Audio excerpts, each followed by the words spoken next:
Hi friends, നമ്മുടെ garden വീഡിയോയിലേക്ക് വീണ്ടും സ്വാഗതം കേട്ടോ. അപ്പോൾ കഴിഞ്ഞ ദിവസം നിങ്ങൾ കണ്ടിട്ടുണ്ടാവും ഞാൻ നമ്മുടെ ഗാർഡൻ അല്ലെങ്കിൽ ബാക്ക് യാർഡ് വെജി പാച്ചൊക്കെ ഒന്ന് പരിചയപ്പെടുത്തിയായിരുന്നു. അപ്പോൾ ഇന്നിപ്പോൾ ഞാൻ ചെയ്തുകൊണ്ടിരിക്കുന്നതെന്ന് വെച്ചിട്ടുണ്ടെങ്കിൽ നമ്മളുടെ ബാക്ക് യാർഡിൽ സ്പ്രിംഗ്ലർ ഞാൻ കണക്ട് ചെയ്തിട്ടുണ്ടായിരുന്നു. അത് ഈ ഹോസാണ്, ഇത് ഞാൻ ബണ്ണിങ്സിൽ നിന്ന് വാങ്ങിച്ചാണ് നേരത്തെ. അപ്പോൾ ഇത് ഏകദേശം ഒരു വർഷമായിട്ട് വെയിലത്ത് ഇങ്ങനെ കിടന്ന് വർക്ക് ചെയ്തുകൊണ്ടിരിക്കുകയാണ്. അപ്പോൾ ഞാൻ കഴിഞ്ഞ ദിവസം നോക്കുമ്പോഴത്തേക്കും സൈഡിൽ നിന്നെല്ലാം ലീക്ക് വരുന്നുണ്ടോ. അപ്പോൾ വേണ്ടാത്ത സ്ഥലത്തേക്കെല്ലാം ലീക്ക് വന്നിട്ട് വെള്ളം പുറത്തേക്ക് പോവാം. അപ്പോൾ ഞാൻ എൻ്റെ ഇന്നത്തെ പണി എന്ന് വെച്ചിട്ടുണ്ടെങ്കിൽ ഈ സ്പ്രിംഗ്ലർ ഹോസ് മാറ്റി പുതിയ സ്പ്രിംഗ്ലർ ഹോസ് ഇട്ടതാട്ടോ. അപ്പോൾ ബണ്ണിങ്സിൽ നിന്ന് തന്നെ വാങ്ങിച്ചതാണ് ഈ ഒരു 13mm ഹോസ്. അത് ഗാർഡനിൽ യൂസ് ചെയ്യുന്ന ഹോസാണ്, ബ്ലാക്ക് കളർ.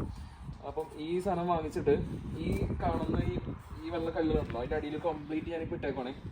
എന്നിട്ട് നമുക്ക് ആവശ്യമുള്ള സ്ഥലങ്ങളിലെല്ലാം ഇതുണ്ടോ എടുത്തേക്കോ, ആവശ്യമുള്ള സ്ഥലങ്ങളിലെല്ലാം ഇതേപോലെ ഒരു ഹോസ് അതിൻ്റെ മറ്റേ ഹോസിൻ്റെ അകത്തേക്ക് കണക്ട് ചെയ്ത് വെച്ചേക്കും. അപ്പം ഈ അറ്റത്തുള്ള ഈ ഹോളിൻ്റെ അകത്തുകൂടി വെള്ളം സ്പ്രിംഗ്ലർ ചെയ്തിട്ട് ഇവിടെ എല്ലാം കിട്ടും കേട്ടോ. കണ്ടോ, അപ്പോൾ ഇവിടെ ഫുള്ള് മെസ്സപ്പായി കിടക്കുന്നത് പണി നടന്നുകൊണ്ടിരിക്കണേ. അപ്പോൾ അതുപോലെ തന്നെ ആപ്പിൾ ട്രീയിലൊക്കെ എല്ലാം ഞാൻ അങ്ങോട്ട് മാത്രം ഫോക്കസ് ചെയ്ത് ഒരെണ്ണം വെച്ചിട്ടുണ്ട്. പിന്നെ അതുപോലെ ആ ചട്ടിയിലേക്ക് വെച്ചിട്ടുണ്ട്. പിന്നെ അതുപോലെ തന്നെ ഈ സൈഡിലേക്ക് വന്നു കഴിഞ്ഞാൽ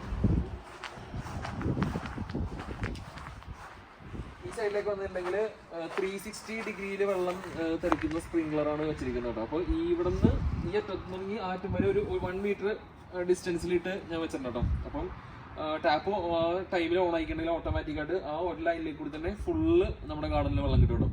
അങ്ങനെയാണ് നമ്മളുടെ ഇപ്പോഴത്തെ സെറ്റപ്പ്. പിന്നെ അതുപോലെ തന്നെ നേരത്തെ കാണിച്ച് ഈ ഹോസ് കണക്ട് ചെയ്തിരിക്കുന്നുണ്ടോ. ഇപ്പം എവിടെയെങ്കിലും നമുക്ക് ഇങ്ങനെ വളച്ചു കൊണ്ടുപോകണമെന്നുണ്ടെങ്കിൽ എൽബോ വാങ്ങിച്ചിട്ടുണ്ടായിരുന്നു. ആ 13mm തന്നെ എൽബോ വാങ്ങിച്ചിട്ട് ഇതിങ്ങനെ കണക്ട് ചെയ്ത് ഒരു ക്ലാമ്പിട്ട് ലോക്ക് ചെയ്തേക്കുക. അപ്പോൾ ഫുള്ള് സെക്യൂർ ആണ്, ഊരി പോകുമെന്ന് മേടിക്കേണ്ട. വെയിലത്തും എത്ര വെയിൽ വന്നിട്ടുണ്ടെങ്കിലും അനങ്ങാണ്ട് കിടന്നോളൂ. ഫ്രണ്ട്സ്, അങ്ങനെ നമ്മുടെ സ്പ്രിംഗ്ലർ ഓൺ ആക്കിയിട്ടാണ് ഇതുണ്ടോ. ഇതാണ് അത് ടൈമറിൽ ഓൺ ആകുമ്പോഴത്തേക്കും ഇങ്ങനെ ഇതുപോലെ വെള്ളം എല്ലായിടത്തും കിട്ടും. അതായത് ഒരു മഴ പെയ്യുന്ന ഫീലാണ്, അതായത് എഫക്റ്റ് ആണ്. കണ്ടോ, ചെടിക്കെല്ലാം നല്ലോണം വെള്ളം കിട്ടിക്കൊണ്ടിരിക്കുന്നുണ്ട്.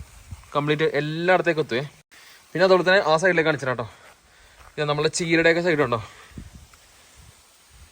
കണ്ടോ. അതുപോലെ നമ്മളുടെ മാൻഡറിൻ അറ്റം വരെ കണക്ട് ചെയ്തിട്ടുണ്ടേ.